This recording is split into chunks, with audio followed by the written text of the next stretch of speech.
पानीपत शहर के GT road पर स्थित गौशाला मंदिर में 5 सितंबर 2017 को शाम का समय था और धीरे धीरे अंधेरा होता जा रहा था। मंदिर के द्वार को बंद करने का भी समय हो गया था और ठीक उसी समय एक व्यक्ति गौशाला मंदिर में आता है और यह शायद मंदिर को बंद करने के लिए ही आया था। लेकिन जैसे ही वह व्यक्ति वहां पर बने एक कमरे को बंद करने के लिए जाता है तो उसकी नज़र कमरे के अंदर पड़ती है। उसने देखा कि बेड का गद्दा नीचे फर्श पर पड़ा है और उस पर कोई लेटा हुआ है। लेकिन जब उस व्यक्ति ने थोड़ा पास जाकर देखा तो उसके रोंगटे खड़े हो गए, क्योंकि उस कमरे में किसी की लाश पड़ी थी और देखने से लग रहा था कि यह किसी लड़की की लाश है और उस लाश का चेहरा पूरी तरह से तेजाब से जला हुआ था।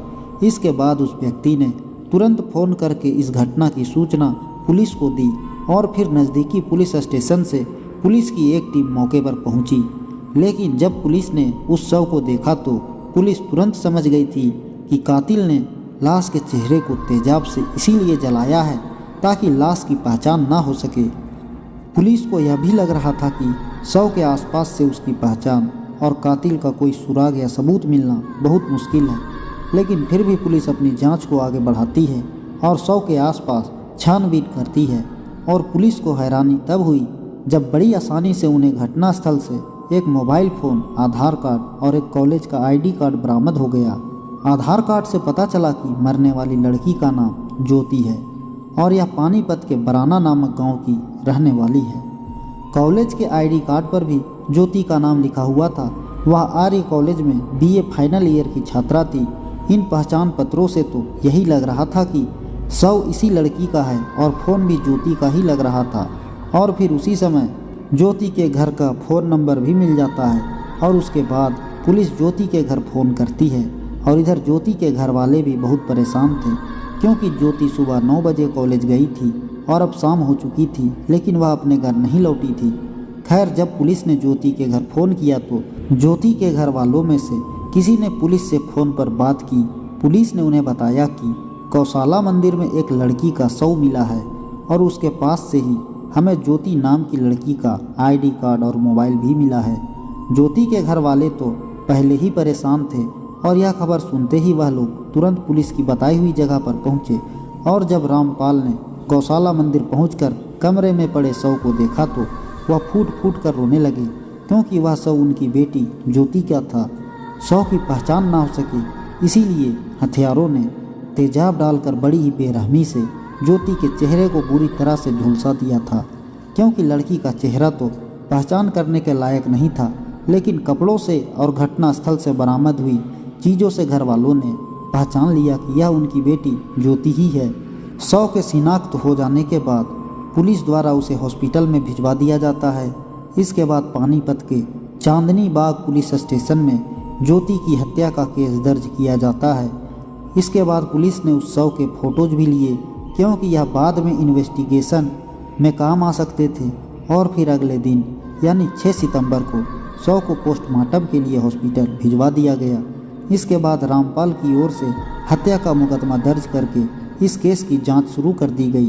पोस्टमार्टम के बाद शव को ज्योति के परिजनों को सौंप दिया गया। ज्योति के घर वाले अपनी बेटी का अंतिम संस्कार कर देते हैं। और फिर जब इस हत्याकांड की सूचना राष्ट्रीय महिला आयोग की सदस्य रेखा शर्मा को मिली तो उन्होंने भी घटनास्थल का दौरा किया। वह पुलिस अधिकारियों से भी मिली और ज्योति के घर वालों से भी। उन्होंने ज्योति के घर वालों को बताया कि पुलिस ने हत्यारों को 48 घंटे के अंदर गिरफ्तार करने का आश्वासन दिया है, क्योंकि इस घटना में तेजाब का उपयोग किया गया था। हालांकि कोर्ट ने तेजाब की बिक्री पर रोक लगा रखी है और यह भी जांच का विषय था कि रोक लगाने के बावजूद भी हत्यारों को तेजाब कहां से मिला। और फिर अगले दिन पुलिस ने मृतका ज्योति के मोबाइल नंबर की कॉल डिटेल्स निकलवाई तो पता चला कि उसके नंबर पर अंतिम फ़ोन अटाला गांव के रहने वाले राजेंद्र के बेटे कृष्ण ने किया था। लेकिन इस कॉल डिटेल को देखकर पुलिस भी हैरान थी, क्योंकि उन दोनों के बीच करीब 14 से 15 सेकेंड बात की गई थी। इसके बाद पुलिस तुरंत ज्योति के घर पहुंचती है और ज्योति के पिता रामपाल से कृष्ण के बारे में पूछताछ करती है। रामपाल ने बताया कि कृष्ण ज्योति के कॉलेज में आता जाता रहता था। उन्होंने बताया कि ज्योति और कृष्ण एक दूसरे को जानते थे और उनमें अच्छी दोस्ती भी थी। लेकिन पुलिस को यह जानकर बड़ी हैरानी हुई कि जब कृष्ण ज्योति का अच्छा दोस्त था और उसके घर भी आता जाता रहता था, लेकिन अजीब बात यह थी कि ज्योति की हत्या की बात सुनकर भी कृष्ण उसके घर नहीं आया था। पुलिस को लग रहा था कि कहीं ऐसा तो नहीं कि उसी ने ज्योति की हत्या की हो और फिर फरार हो गया हो। और जब पुलिस को कृष्ण पर शक हुआ तो पुलिस उसके बारे में पता करने उसके घर पहुंची। उसके घर वालों से पता चला कि वह तो 5 सितंबर से ही घर से करीब 1 लाख रुपए लेकर फरार है। और इससे पुलिस का शक अब यकीन में बदल गया था कि ज्योति की हत्या में कृष्ण का ही हाथ है। घर वालों से पुलिस को पता चला कि कृष्ण के घर वाले भैंस को खरीदने और बेचने का व्यापार करते थे और वे पैसे भी उसी व्यापार के थे जिन्हें कृष्ण लेकर फरार हो गया था। इसी बीच पुलिस को पता चला कि उस दिन कृष्ण के साथ जो लड़की थी वह सिमरन दुबे थी। इसके बाद पुलिस ने उन दोनों की फ़ोटो अखबारों में छपवाकर उनके बारे में बताने वाले को इनाम की घोषणा भी कर दी। पुलिस कृष्ण और सिमरन दुबे की तलाश में जी जान से जुटी थी। लेकिन तभी सिमरन के पिता अतुल दुबे पुलिस स्टेशन पहुंचे और उन्होंने कृष्ण के खिलाफ सिमरन के अपहरण की रिपोर्ट दर्ज कराई। उनका कहना था कि उनकी बेटी के चरित्र पर जो लांछन लगाया गया है वह सरासर गलत है, क्योंकि सिमरन ऐसी घिनौनी हरकत कभी नहीं कर सकती। बल्कि उनका तो यह भी कहना था कि उस दिन कमरे में जो शव मिला था वह ज्योति का नहीं बल्कि सिमरन का था। लेकिन वहाँ कोई उनकी बात मानने को तैयार नहीं था। सिमरन के पिता का कहना था कि मृतका के कान में बाली और हाथ में बंधा हुआ धागा ज्योति का नहीं बल्कि उनकी बेटी सिमरन का था। लेकिन फिर भी उनकी बात पर विश्वास नहीं किया गया। इसके बाद पुलिस कृष्ण और सिमरन की लोकेशन का पता करने में जुट जाती है। लेकिन उन दोनों के फ़ोन बंद होने के कारण उनकी लोकेशन का कुछ पता नहीं चल रहा था। और जैसे ही फ़ोन ऑन हुआ तो उन दोनों की लोकेशन शिमला में पाई गई। लोकेशन का पता चलते ही CIA प्रवीण कुमार अपनी टीम के साथ तुरंत शिमला रवाना हो गए। शिमला पहुंचकर उन्होंने स्थानीय पुलिस की मदद से होटलों की तलाशी शुरू कर दी और आखिरकार सैकड़ों होटलों की तलाशी के बाद पुलिस टीम उस होटल तक पहुंच गई जहां वह दोनों ठहरे हुए थे। लेकिन जब पुलिस ने होटल के रजिस्टर को चेक किया तो कृष्ण और सिमरन के नाम से वहां कोई नहीं ठहरा हुआ था। लेकिन फिर अचानक पुलिस की नज़र श्याम और राधा नाम के उन 2 ग्राहकों पर पड़ी जिनका एड्रेस पानीपत का था। और यहीं पर उन दोनों से गलती हो गई थी। हालांकि उन्होंने होटल के रिसेप्शन पर नाम तो श्याम और राधा लिखवाए थे, लेकिन अपना एड्रेस नहीं बदला था और इसी से पुलिस को उन पर शक हो गया था। इसके बाद जब पुलिस उस कमरे में पहुंची तो पुलिस को देखकर वह दोनों सन्न रह गए। कमरे में कृष्ण नीचे फर्श पर बैठा था, लेकिन बेड पर सिमरन नहीं ज्योति लेटी हुई थी। यानी जिस ज्योति को लोग समझ रहे थे कि वो मर चुकी है वो तो जिंदा थी। और इसका मतलब यह था कि मंदिर के कमरे में जो शव मिला था वह ज्योति का नहीं बल्कि सिमरन दुबे का ही था। इसके बाद पुलिस उन दोनों को अरेस्ट करके पानीपत ले आई और उन्हें जब SP राहुल शर्मा के सामने पेश किया गया तो वह भी हैरान रह गए। इसके बाद SP राहुल शर्मा ने ज्योति के पिता रामपाल को बुलाकर ज्योति को उनके सामने खड़ा किया तो बेटी को जिंदा देखकर वह वहीं पर अपना सिर पकड़कर बैठ गए। इसके बाद जब पुलिस द्वारा उन दोनों से पूछताछ की गई तो कृष्ण और ज्योति ने अपना जुर्म स्वीकार कर लिया। इसके बाद पुलिस ने उन्हें अदालत में पेश करके विस्तार से पूछताछ करने और सबूत जुटाने के लिए उन्हें 4 दिनों की पुलिस रिमांड पर लिया। और फिर कड़ाई से पूछताछ करने पर उन दोनों ने सिमरन की हत्या की जो कहानी सुनाई उसे सुनकर पुलिस वाले भी हैरान रह गए। आखिर उन्होंने सिमरन दुबे की इतनी बेरहमी से हत्या क्यों की, जानने के लिए हमारे साथ आखिर तक बने रहें। वीडियो में आगे बढ़ने से पहले हमारे चैनल को सब्सक्राइब और वीडियो को लाइक करना बिल्कुल ना भूलें और समाज में हो रही ऐसी दिल दहला देने वाली घटनाओं से रूबरू होते रहें ताकि आप भी सावधान रह सकें। आइए अब आपको बताते हैं इस घटना के बारे में। दरअसल 20 वर्षीय सिमरन दुबे हरियाणा के जिला पानीपत में थाना नगर के मोहल्ला आज़ाद नगर में रहने वाले आलोक दुबे की बेटी थी। वह 4 भाई बहनों में से सबसे बड़ी थी। वह SD कॉलेज में B.Ed सेकेंड ईयर की छात्रा थी और बाराना की रहने वाली ज्योति RA डिग्री कॉलेज में पढ़ती थी। साथ ही वह दोनों NSS की सदस्य भी थी और यहीं पर उन दोनों की दोस्ती भी हुई थी। और फिर जब 7 जनवरी को SD कॉलेज का NSS का कैंप RA डिग्री कॉलेज में लगा था तो उस कैंप का अध्यक्ष एसडी कॉलेज में पढ़ने वाला कृष्ण ही था, जो बीए फाइनल ईयर की पढ़ाई कर रहा था। वह गांव अटावला का रहने वाला था। उसके पिता राजेंद्र भैंस खरीदने और बेचने का काम करते थे। कृष्ण 2 बहनों का इकलौता भाई था। उसकी बहनें उससे छोटी थी। घर में बड़ा और इकलौता होने के बावजूद भी वह जिम्मेदारी से काम नहीं करता था। उसकी बहनें उससे छोटी थी।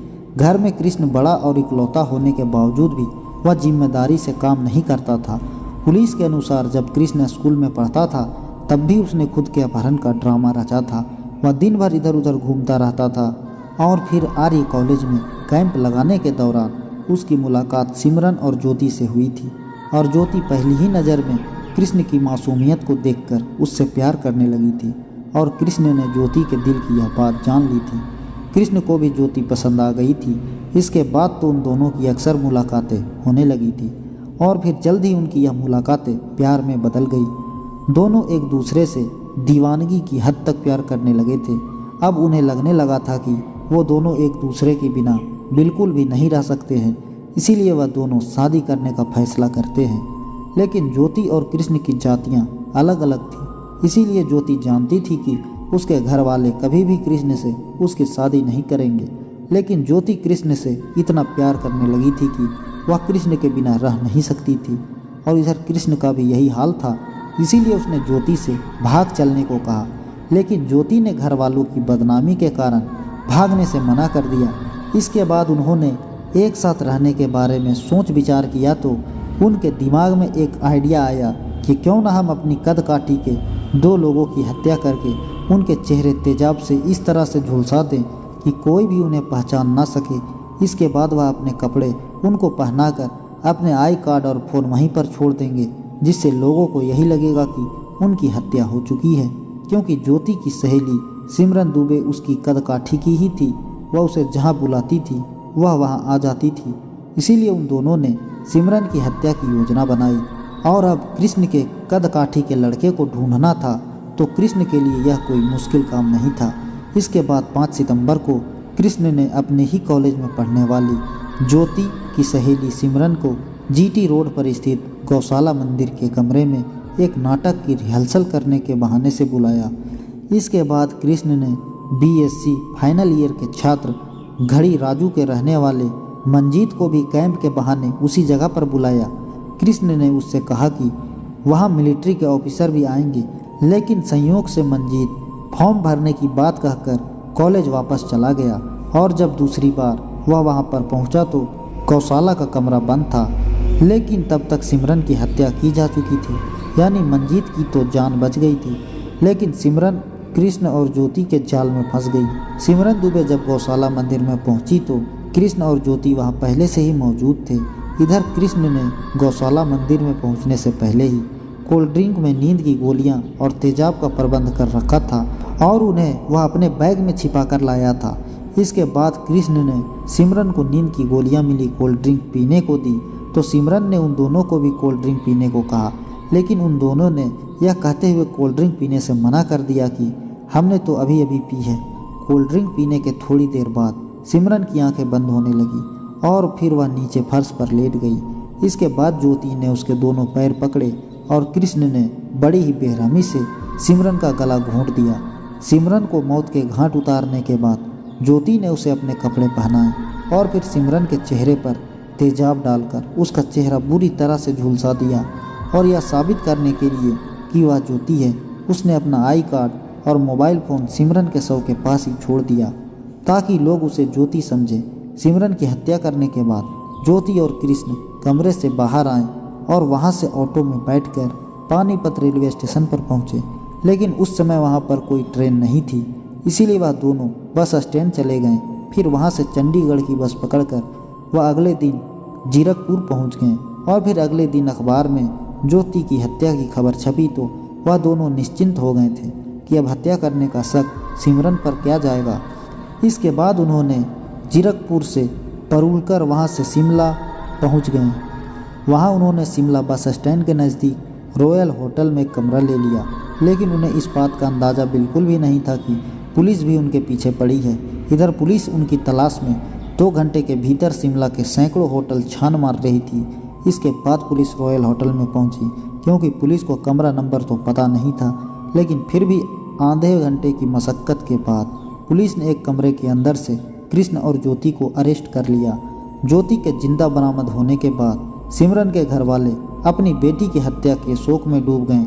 हालांकि सिमरन के पिता आलोक दुबे घटना वाले दिन से ही कह रहे थे कि मरने वाली ज्योति नहीं है, बल्कि उनकी बेटी सिमरन है, लेकिन उस समय कोई भी उनकी बात मानने को तैयार नहीं था। ज्योति के जिंदा बरामद होने के बाद पुलिस आलोक दुबे और उनकी पत्नी उषा दुबे को हरियाणा के मधुबन फॉरेंसिक लैब में डीएनए टेस्ट के लिए भेजती है। वहां उनके डीएनए टेस्ट के लिए सैंपल लिए जाते हैं, लेकिन इधर सिमरन के शव का ज्योति के घर वालों ने अंतिम संस्कार कर दिया था। जैसा कि मैंने आपको कई क्राइम स्टोरीज में बताया है कि शव का पोस्टमार्टम करते समय डॉक्टर शव के कुछ सैंपल रख लेते हैं ताकि ज़रूरत पड़ने पर दोबारा से केस की जांच की जा सके, और इस केस में भी शव के कुछ सैंपल प्रिजर्व करके रख लिए गए थे। और डीएनए मिलाने के बाद यह साफ हो गया था कि गौशाला मंदिर के कमरे में जो शव मिला था वह सिमरन का ही था, और होटल में कृष्ण और ज्योति ने श्याम और राधा के नाम से जो फर्जी आधार कार्ड जमा कराए थे। जब पुलिस ने कृष्ण से उनके बारे में पूछताछ की तो उसने बताया कि वह आधार कार्ड उसके दोस्त देव कपूर ने जयपुर से बनवाए थे। इसके बाद पुलिस ने देव कपूर को भी अरेस्ट कर लिया। इसके बाद पुलिस ने कृष्ण और ज्योति को कोर्ट में पेश किया, जहां से उन्हें जेल भेज दिया गया। और फिर साल 2020 में ट्रायल के दौरान कृष्ण की जेल में टीबी की बीमारी से मौत हो गई। इसी दौरान 26 लोगों की गवाही हुई। इसके बाद कोर्ट ने 28 मार्च 2023 को ज्योति को दोषी मानते हुए 10,000 जुर्माना और उम्र कैद की सज़ा सुनाई। कोर्ट के फैसले के बाद सिमरन की मां उषा दुबे ने कहा था कि आज मेरी बेटी को इंसाफ मिला है। मेरी बेटी तो बेकसूर थी, उसे तो अपने साथ हो रहे इस षड्यंत्र के बारे में कुछ भी पता नहीं था। उषा दुबे ने कहा था कि मेरी बेटी की हत्या करने वाली ज्योति को आज आजीवन कारावास की सज़ा मिली है।